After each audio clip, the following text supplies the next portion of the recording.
Hey guys, Jay here, and right now we're about to go over budgeting and how much money you have versus how much money you're gonna put into each specific product. I think investing and making buying decisions is one of the most important things you could do and one of the most important skills you can learn with Amazon FBA. So we're gonna use these three Amazon listings as examples, and I have mock prices, as you can tell right in here, on just example prices on if this was the actual buy cost for these products to see how much money we should invest in each of them. Now, like I mentioned, a lot of people starting or growing the business, for example, you only have $2,000 in inventory, but you have 3 or 4 products to buy. And if you look at this, Norwex product right here, it sells 200 times a month. And if our mock price is $11, if we invested 200 units a month, we'd be over leveraging, 110% of the money that we have available to put into one product. And that is the worst thing you can do as a beginner or a person growing your Amazon business, because then you're putting all of your chips in one basket. And if the basket falls apart, your whole business falls apart. And I've been in situations that were close to this by getting too excited on a particular product. So I want you guys to avoid this. So we're gonna break it down step by step. All right, first, let's actually break down this Norwex product. We're gonna go into the Keepa chart. We're actually gonna break down each Keepa chart on each potential product. And then you guys in your head can probably come up with a number of how much you think we should invest in each of them. And then I'm gonna reveal what I feel like is the best strategy, okay? So here's the Keepa chart for this product. And as you can tell, it's kind of a lightweight product. It's like a sponge, some sort of cloth. Pack of 2, important to note, and it's selling for $23.73. I consider that a little bit lower ticket, okay, especially starting off. So this Keepa chart is coming up a little bit in the seller count. It's always important to note because I'm not going to put all my chips in one basket if the seller count is skyrocketing at a pretty steady pace. Because if we put $2,000 into inventory and then all of a sudden the seller count continued to go up and our product is now unprofitable, then we're kind of in a tough situation, okay? So it's selling at $23. Pricing has come down a little bit since the seller count has risen, but the volume has stayed pretty steady, right? Volume is still at 200 sales per month. It went down 100, but it's pretty steady for the most part, which gives me some hope on this opportunity because we know that regardless of the situation, we could still probably move this product, right? We still have 100 to 200 sales per month to work with, but it's not the best Keepa chart that I would like to see. But I do like the fact that the volume is not that bad, all right? So, and before we make a quantity decision on each product, even though we have the price, I'm gonna go through each Keepa chart because we have to work with these in tandem. I have to see how much money we're investing in one, how much money we're investing in the other, and then make a buying decision, okay? And for the example, $2,000 is our max amount of inventory that we could spend here. But if you have a certain number like 1,000, 3,000, 10,000, just use it on a percentage basis of how I decide with these products. And if you have more products that you're deciding on how many you buy of each one, kind of maneuver the numbers that way, okay? So next, we have this First Alert product, this carbon monoxide detector, and it's selling at $48 with 1,000 units a month in volume. And listen, I've been in that same situation of looking at a potential listing, knowing that you could sell 200 to 300 units. You only have $2,000 to $3,000 in inventory to spend, maybe even 1,000, and you want to go all in because you see the profit, you see the opportunity. I've been there, but it's just not a smart decision to do. Okay, so let's dive into the Keepa chart first to see what comes up here. All right, you can see I was already kind of playing around with it, and for the past 3 months, the price is actually down. It's at $48, but it was selling at $70. Then it stabilized a little bit at $61.58. All FBM, so important to note. You could sell it a little bit higher for FBA, and then it had a little bit of just price differences. It trickled up, trickled down. You can see I'm paying attention to this top chart here. Went to 70, went down to 80, up to 82, then it went to 56, right? So the numbers kind of trickling a little bit, but the volume's always super high, and the seller count is slightly low. I guess you can call it slightly lower than what I would like it to be, just for the situation of IP complaints or anything like that. But for the most part, there is a lot of upside on this listing, right? 1,000 units per month. And the price can be pretty high, so it does get really intriguing, and it makes it tough knowing that we only have $2,000 across 3 products to say how much money we're going to invest into this one, right? Now, the last one here is a 2-pound product, all right, and I picked this specifically, and it sells 700 times a month at $30. Again, these are all great quality numbers, right? Something selling 200 times a month, something selling 1,000 times a month, something selling 700 times a month. These are all great quality numbers that you want to focus on and try to work towards. And if we look at this Keepa chart for the past 3 months, volume is super stable, the seller count is really stable, and the price for the most part is pretty stable, to be honest, right? It bounces between 29 and 30 and whatnot, You could probably sell it a little bit higher considering your FBA, right? Maybe 10 or 15% more ROI just selling it FBA, okay?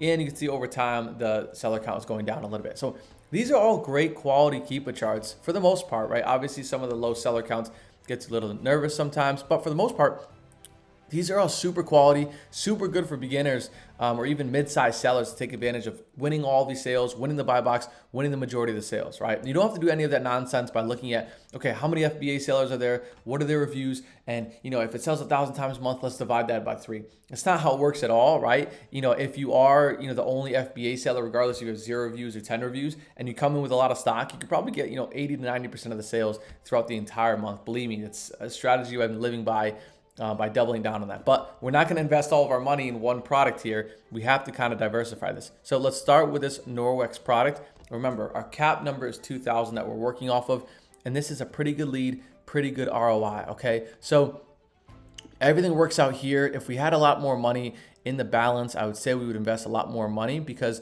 just the volume looks good and it looks just stable over the course of the year. It even pops up to 24.75, 26.55. I would probably expect that we sell this product maybe at 24, somewhere in that range, which is still good. It's $3.88 profit, 35% ROI, and it's 200 sales per month. Let me look in the SellerAmp really quickly, our competition. 121 reviews, 173 reviews, 173 reviews, 216 reviews, and then just around that number there. So I would probably say, for the sake of having to invest for the purposes of this, I'd probably put around 25 to 30 units in this as a first initial test buy, just to see how it would perform for us. We can even put, let's just put 30. So $320 or $330 is going to go into this Norwex product. Of course, could you put in 70 units or 80 units? It's a little bit up too high of a bet, even if we didn't have 2 other products to buy. But if you put in 30, considering you get that order in with the supplier and whatnot, I feel like you're in a pretty solid point. And don't even think about the profit and the opportunity you make with it. I know that's what it matters, and I know we're shooting for 30% ROI, but we got to think about spend and how much we're spending in each particular product. So $330 in this one.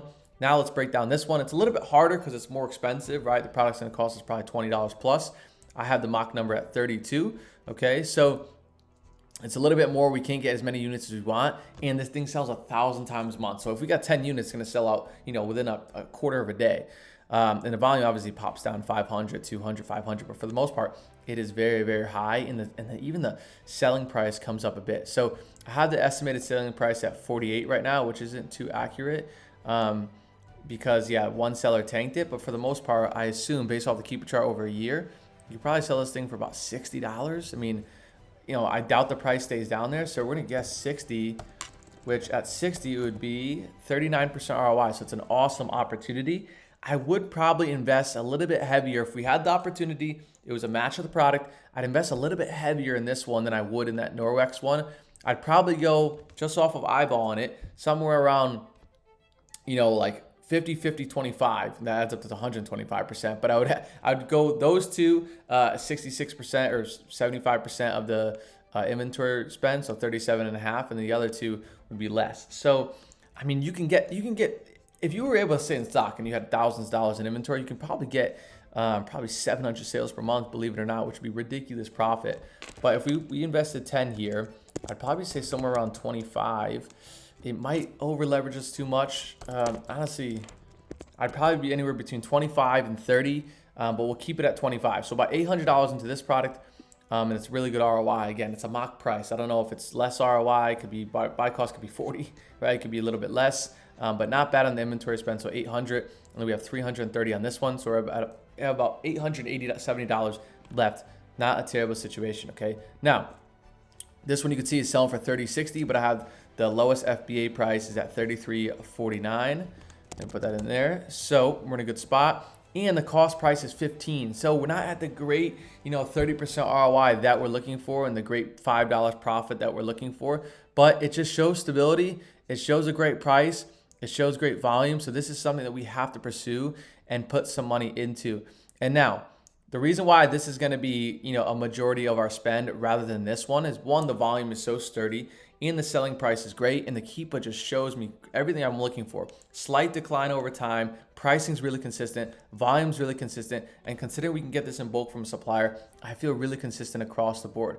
So if we were to do something around 50 units or 40 units, I would feel comfortable. We can even say 45, but somewhere between 40 and 50 units is the initial test buy. I would feel super comfortable getting that out and competing with a guy like TT Essential Solutions. Even you can come down on price a little bit. I wouldn't do it too much because you want to stay competitive with these guys. But if we go into the Keepa chart, into the data tab, I'm sure they're selling a good amount of volume. Even the FBA sellers are probably selling a lot of volume, which is, you know, truly pretty intriguing a lot of times. So yeah, so TT Essentials, you can see this guy always stays in stock. I mean, over the course of a month and a half, he sold 360 units. So I'm pretty sure we can sell 45. This guy sold, 400 units. He sold 50. So everybody's doing pretty well in this listing. And obviously at a $15 buy cost, it's like a perfect situation considering it's a little bit of a heavier product. That's one that people avoid a lot of times, 2 pounds. I don't know why, but it's massive opportunity when it comes to it. So I would probably go, like I said, 45 to 50 units. So we're putting about $675 here. We're putting about $800 there, $1,475 in total, and then $330 there, which is about $1,800 in total. And then you have $200 to kind of play the field with, right? Maybe you have to pay for your softwares, maybe you pay for your Amazon selling account, maybe you pay for, just hold that money on the side. One of the biggest pro tips that I learned when it comes to buying inventory is don't be afraid to hold money on the side, right? Just a little bit of money. Maybe you want to restock at a quicker pace with this one. Maybe you want to, jump ahead on this one. You don't have to go all the way in and then wait for these guys, if they price tank, to sell out, liquidate at a break-even cost. It's okay to have a little bit of money on the side. You'd rather have it in your pocket than have it in a dead product, okay? But for the most part, you want to have 95% of your money going out into inventory on the field, doing work for you. But all really quality listings. And again, if you're a beginner or even growing your business, go check these out. This is from my sourcing team. They found, these obviously quality listings, but I don't think we looked too much into suppliers for these, but there's probably an opportunity to find suppliers definitely for this one. I mean, even if we do it real quick by the end of the video, let's see if there's any suppliers for this one. I'm sure you can get this somewhat profitable somewhere from somebody. It's 800 packets, 22.5 ounces. I'm sure you can find it profitable. My Google's all messed up, but good quality listing. So there goes, doing a little bit of a quick, rapid speed run on trying to invest money into a few different products and making sure you're balanced all the way through as you're growing the business. And of course, as you have more products, more money, you just diversify it more and have a little bit more confidence as you have replenishable products to reinvest into one of these that's considered a winner. So there we go. Hope you guys enjoyed. As always, please like and subscribe. I'm making a video as frequent as I can be. I am heading off to Ireland, Italy to travel and run the business remote, like I always do. So I'll have some new clips coming up for Amazon and being on the road when running the business. So I will see you guys in the next one.